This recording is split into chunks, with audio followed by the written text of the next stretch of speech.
This video is brought to you by HelloFresh. HelloFresh's goal is to build food solutions with the least possible impact on the environment. Use the link in the description below to get yourself 21 free meals plus free shipping. That's HelloFresh.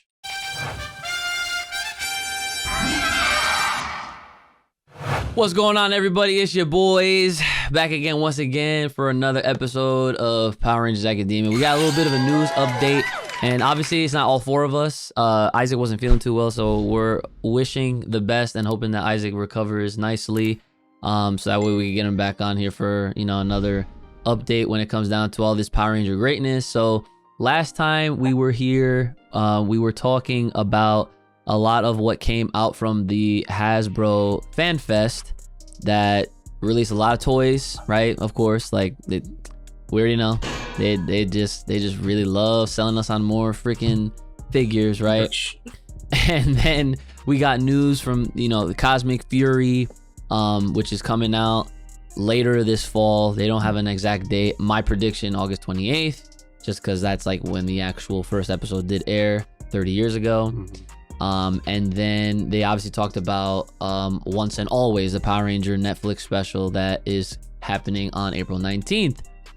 We don't know the runtime on that yet, but once we do, whether it's all of us or just me, we'll definitely have an update for you guys on that once we get there. But today, I figured we'd come together and talk a little bit about what's been happening with Amy Jo Johnson. For those that don't know, the original Pink Ranger. Now, since we're, you know, this is coming off of that Once and Always discussion that we did. So if you haven't checked that out, please go ahead and check it out. It is a little weird to not see her. Obviously, you know, it's already a given. It's weird to not see everyone else. Like, you know, there's no Jason, there's no Tommy, right? And obviously there's no Kimberly. So where's Kimberly? So the big talk of the town, her tweet that got viewed over 1 million times, with over 18,000 likes. She put it out there and she said, "For the record, I never said no. I just didn't say yes to what was offered, but other fun stuff is in store. Looking forward to watching my friends kick ass," with a kissing emoji and then hashtag Power Rangers 30. So I'm gonna turn it over to y'all. Tech, you could give us your thoughts on that. What do you think she meant by she didn't say yes to what was offered, and what other fun stuff do you think is gonna actually happen? Yeah, I mean, it could be a money thing. You know how how cheap Hasbro is. But we don't know exactly what it could have been. But she didn't say. But that definitely means that she probably would have been involved. But or maybe, actually, now that I think about it, maybe they would have given her a role like Adam and that they had and Aisha had, because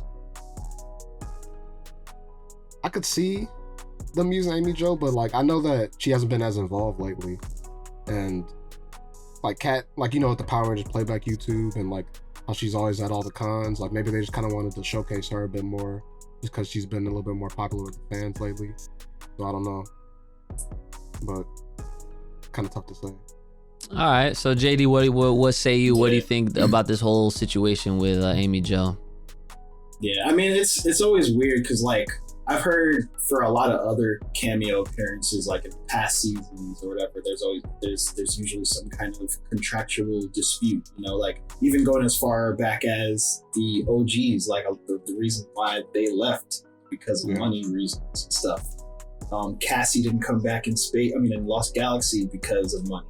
You know, so like Power Ranger actors getting underpaid is like no new thing, and I think for her, there's a lot that was significant, especially with it being like partially a tribute to Twee, and I feel like if they did use her, it had to have been like a huge thing, because, you know, in the show they're portrayed as like best friends, and like, you know, they would have to, you know, tie some of that up, you know, but I feel like it was probably just one of those things where the money wasn't right, and she's like kind of moved on in a different way compared to a lot of the other actors.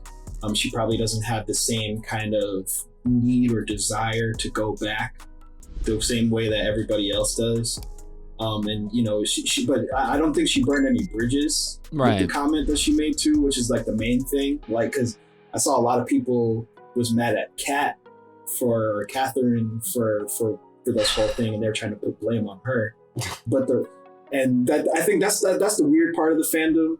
Like, you know, some of y'all gotta grow up. You know, I'd be on Twitter and it's annoying, but like, I think it's just one of those things where she's like, hey, like, I chose to bow out, and you know, everybody else, they chose to go in, and you know, I'm happy for them, and whatever else happens. So like, maybe there's still something coming up, you know, whether it's like we talked about, this potential, or like, you know, theoretical documentary, or you know, if they do any type of voice work in the future. I don't know. Like, I feel like the door's not closed, but it does suck. Like, I wish she was coming back in some kind of way. Yeah, I definitely agree with the both of y'all, because obviously one of the big reasons why a lot of these actors don't reprise any type of role that they may have been known for is always going to come down to money.